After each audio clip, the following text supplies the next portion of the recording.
इस दुख की घड़ी में हम उस परिवार के साथ हैं और सरकार उस परिवार के साथ है। 7 साल के ऊपर हो गए प्रदेश में ना तो कहीं दंगा हुआ ना तो कहीं कर्फ्यू लगा। 2 आरोपियों अशरफ और आसिफ, इन दोनों को 25-25 हजार के इनाम किए गए हैं।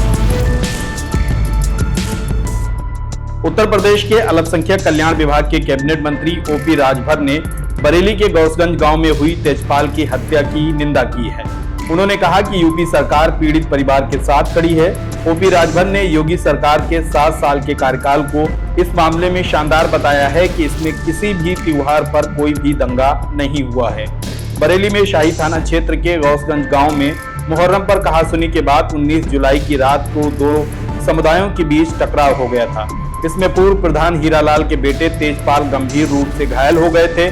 बाद में उपचार के दौरान उनकी मौत हो गई।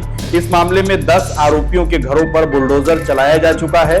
बुधवार को इसी घटना के संबंध में पत्रकारों ने मंत्री ओपी राजभर से सवाल पूछे, जिसके जवाब में उन्होंने कहा कि समाज में ऐसी घटनाएं नहीं होनी चाहिए, फिर भी छिटपुट घटनाएं हो जाती हैं। लेकिन सबसे बड़ी बात यह है कि ऐसे मामलों में योगी सरकार त्वरित और कठोर कार्रवाई करती है। हमारी सरकार पीड़ित फैमिली के साथ है और उन्हें हर संभव मदद की जाएगी।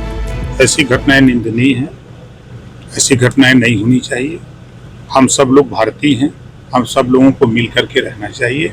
इस दुख की घड़ी में हम उस परिवार के साथ हैं और सरकार उस परिवार के साथ है। जितनी भी मदद होगी पूरी सरकार उनके साथ खड़ी है। गौसगंज बवाल प्रकरण में पुलिस ने पूर्व प्रधान हीरालाल की शिकायत पर 50 नामजद और कुछ अज्ञात के खिलाफ मुकदमा दर्ज कर रखा है और इसमें अब तक कम से कम 35 लोगों को अरेस्ट करके जेल भेजा जा चुका है। प्रशासन ने यहां 10 आरोपियों के घरों को बुलडोजर से ध्वस्त कर दिया है, जबकि एक धार्मिक स्थल भी चिन्हित है। बरेली की इस घटना ने शाही इलाके को हिलाकर रख दिया है। तेजपाल की मौत के बाद से पूरे इलाके में पुलिस का मूवमेंट बढ़ा दिया गया है और गांव में चप्पे चप्पे पर पुलिस फोर्स का पहरा लगा हुआ है।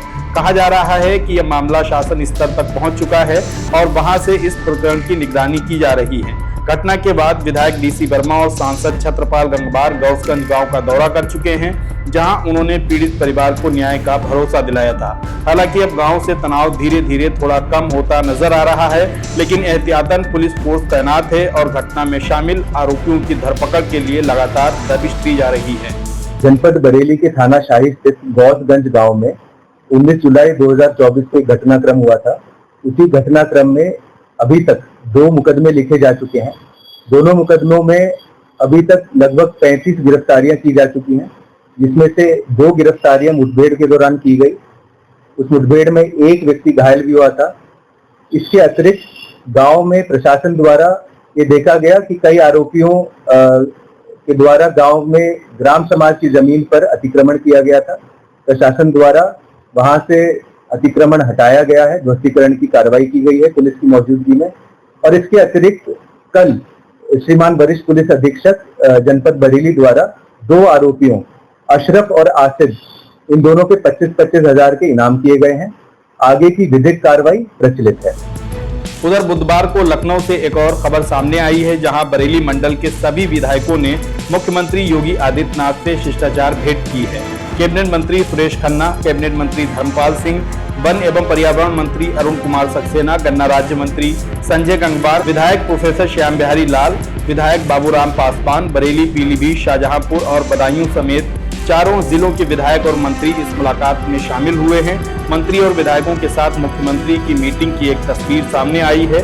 एक विधायक के मुताबिक ये सामान्य मुलाकात थी, किसी विशेष मुद्दे पर कोई बातचीत नहीं हुई है।